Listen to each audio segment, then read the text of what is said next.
Miss Dew, why won't you just tell us the answer? Why won't you just tell us the answer? Historical Thinking for Grades 7 through 12. The publishers of this book published a review saying, every major measure of students' historical understanding since 1917 has demonstrated that students do not retain, understand, or enjoy their school experiences with history. Bruce Lesh believes that this is due to the way that we teach history, lecture, and memorization. Over the last 15 years, Bruce has refined a method of teaching history that mirrors the process used by historians, where students are taught to ask questions of evidence and develop historical explanations. In history courses I took in school, we read about history, talked about history, and wrote about history. We never actually did history. If I had learned basketball in this way, I would have spent years reading interpretations and viewpoints of great players, watching them play games, and analyzing the results of various techniques and strategies.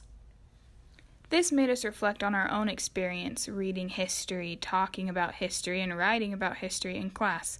But it also made us realize, are we here to teach history or help students become historians and discover history for themselves?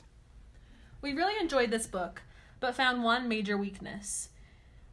It lacked smooth flow through chapters. Each chapter had unique ideas and way to apply it in our teaching, but from chapter to chapter, his ideas ended and didn't continue to connect with one another.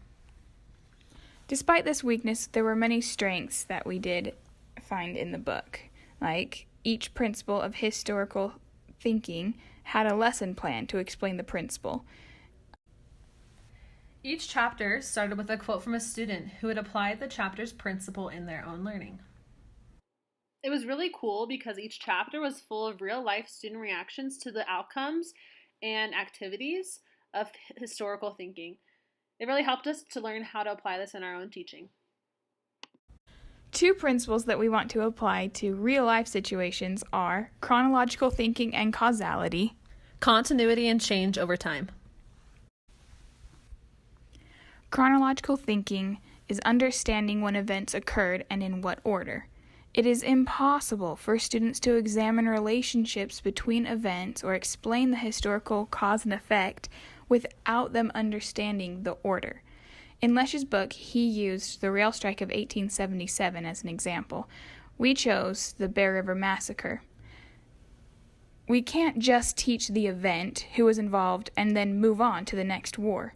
Simply put, the Bear River Massacre involved a group of volunteer soldiers from California attacking Native Americans, resulting in the death of many Native Americans. That is a flashcard for students to memorize and then forget. We need to help students recognize that the Civil War was happening at this time in the East, so everyone was on edge about which states would stay loyal to the Union. Mormons that settled Utah seemed questionable on that topic to outsiders because they still practiced polygamy, which was against the law. A group of volunteers from California were sent to check on the Mormons and see what they were thinking. It's because of this that the volunteers were there when acts of violence and revenge broke out among the immigrants and Shoshones on the California Trail, and thus they got involved. Understanding the reason behind the violence and why the volunteers were even in Utah in the first place helped connect the Civil War to this massacre so it doesn't seem so random. So continuity and change over time is one of Lesh's concepts to learn how to teach historical thinking.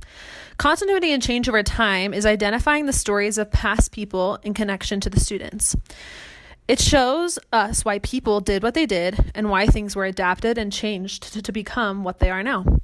It's hard to identify people if you don't understand the context in which they lived, believed, or other historical factors that affected them. He identified this in his classroom, and he identified students usually think the only difference between themselves and those of the past is that they were stupid. To help this, he gave an example from his own classroom. The example he gave for a lesson was starting out the unit teaching about the Pledge of Allegiance. The Pledge of Allegiance is a customary routine activity in the lives of most students. With this customary action, they often assume that it has been that way since the beginning. He goes over the adjustments of the pledge throughout history. For example, the pledge originally being a poem for the 400th anniversary of the expeditions of Columbus, to adding the name the United States of America in 1920. and to adding under God in the 1950s during the depths of the Cold War. Another example of using this principle in a different lesson would be when teaching the Constitution. When students think of the Constitution, they think of their rights and their freedom. But do they really understand that these rights have been shifted over decades? New amendments have been added. And when using this as an example, we identify that change is good and that it doesn't lose value to the event. So making connections to our own class is, we talked about using sources to scaffold written documents and photos. And Lesh presents the same idea to help students step into the shoes of those in history. We also talked about lesson sequencing, and Lesh encourages teachers to help students get involved in dissecting history in new ways and in a new sequence. To help students understand historical thinking, we decided to give them an experience of a day in a censored classroom. Coming soon to a classroom near you. Dictatorship in China, censorship. Imagine this. Students enter a censored classroom for the day. Any texting or phone use is strictly dealt with. The phone is confiscated and they're sent to stand in the corner for 5 minutes. Yes, stand, not sit. And any talking about these topics will also lead to that consequence. Taylor Swift, negativity toward anything in the school, teachers, policies, etc., and Facebook even. Through this experience, they can feel how limiting a dictatorship can be. We learned through reading this book that we aren't here to teach history. We are here to help students become historians and discover history for themselves.